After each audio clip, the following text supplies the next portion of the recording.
The golden rule is about how to set out your dinner plate.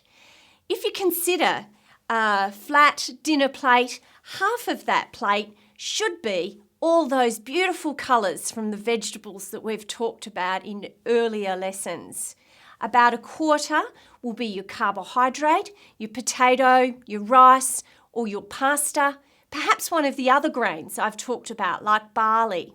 The final quarter would be your meat, and this could be also exchanged for legumes or egg or another protein food.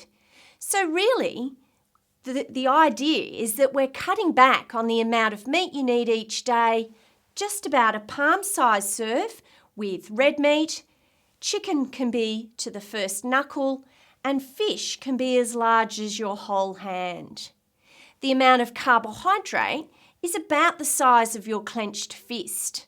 And go crazy with vegetables because they're virtually kilojoule free. They're very low in fat and they're great to fill you up.